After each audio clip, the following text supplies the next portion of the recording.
Check. HBAR. You already know what time it is, bro. So, HBAR. Listen, just yesterday I spoke about RWA's real world assets on the electroneum side, and today HBAR struck a major deal with one of them, and look at what it did to the price.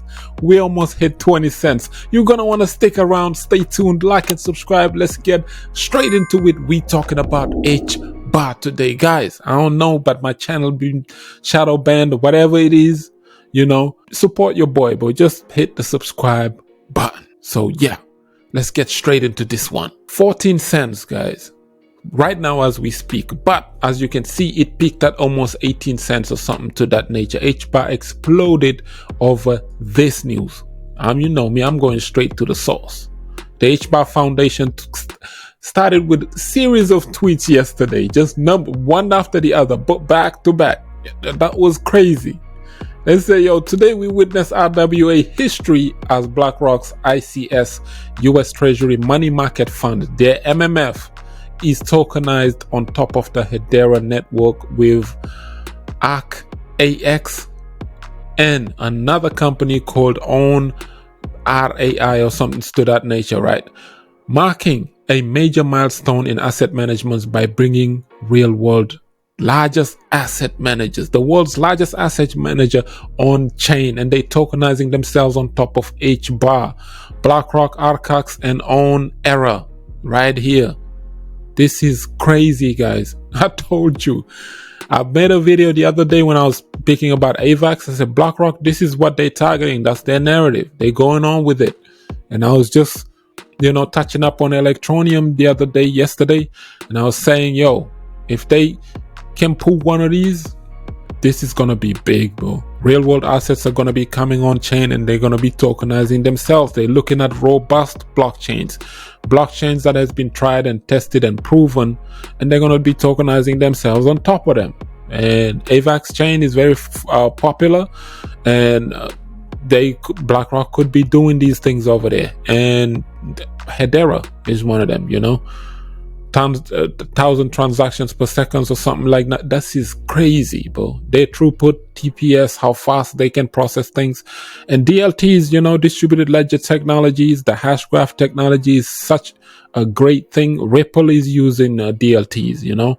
They're not on top of the blockchain. They're like a separate thing, but look at what they are able to do in terms of speed and how they can process transactions and how robust, and just I think their partnership with Google and IBM and all this stuff. I told you guys that narrative is gonna be dead. That was 2021 narrative, guys. Hedera is partnering with Google and IBM and all this other 2021 narrative. 2024 HBAR is targeting these guys right here, and it's gonna have to grow on its own. Meaning, now you have RWAs tokenizing themselves on top of Hedera. On top of that, you have Hedera's DeFi. Their TVLs are growing up. Last time we spoke, it was less than 100 million or something to that nature. Now look at it, 162 million total value locked.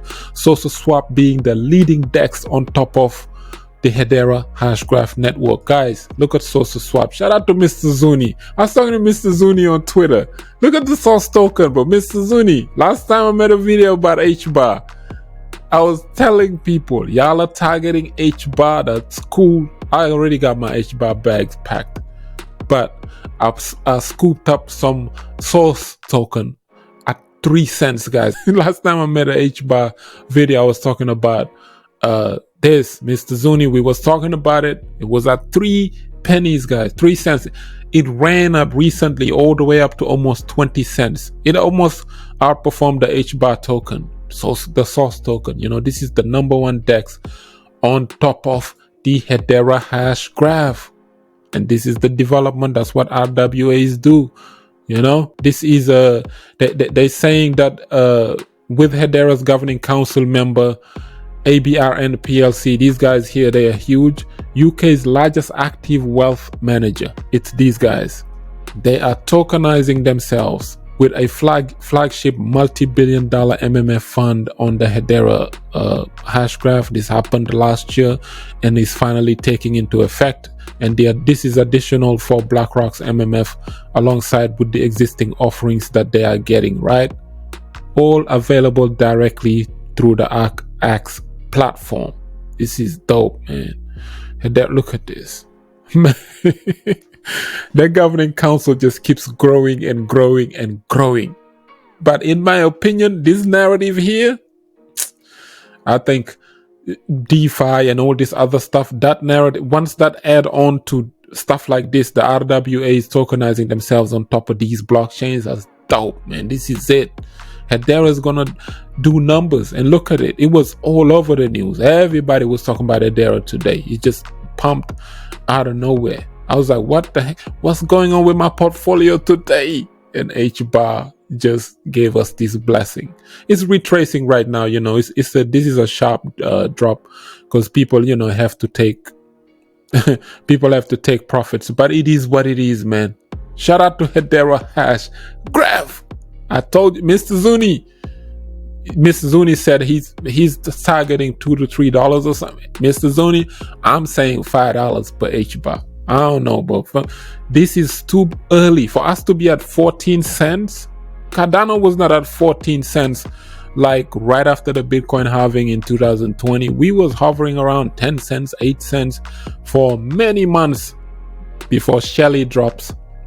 We started staking first, and then a year later, Gorgon, boom, we went to the moon. But for HBAR to be pulling these partnerships, bro, last time they were training Saudi Arabia or something, the Emirates. They were training some big company for the Emirates, in the Emirates, to teach them how to do blockchain or something to that nature. Man, shout out to Dr. Lemon Bear. He working. And we're winning, bro. This is dope. You know, putting in numbers. Shout out to him. And yeah, man. HBAR, yeah. This is one of them. This is one of my ones. Now, let's move on to Bitcoin. Why?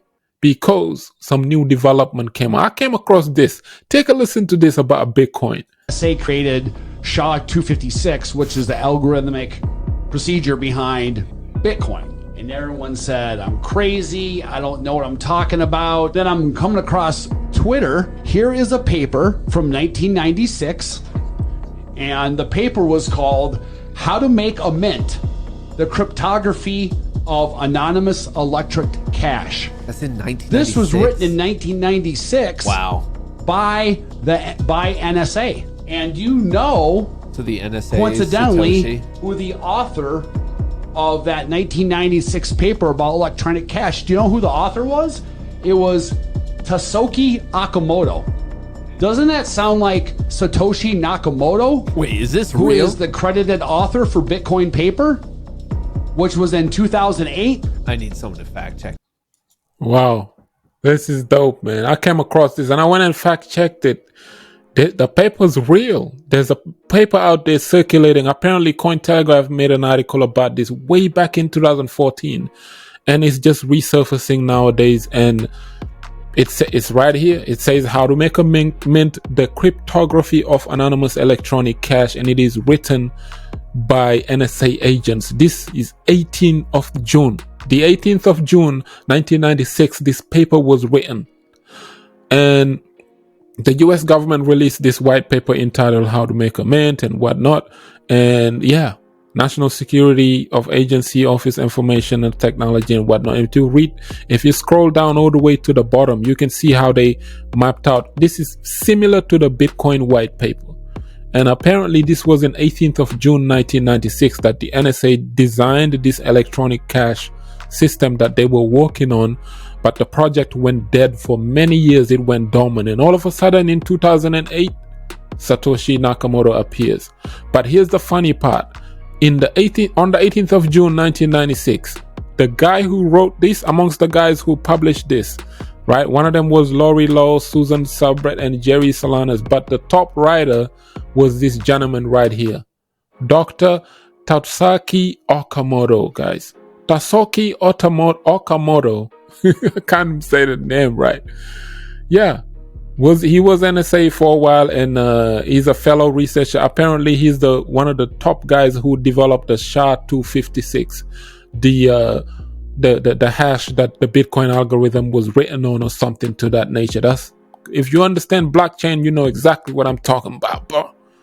So his name is very similar to Satoshi Nakamoto now. It's just put two and two together. This dude come out in 1996, writes a white paper that says how to mint cryptography and whatnot. And his name is eerily similar to Satoshi Nakamoto. Yo, listen, shout out to CG, man. CG be always calling agents.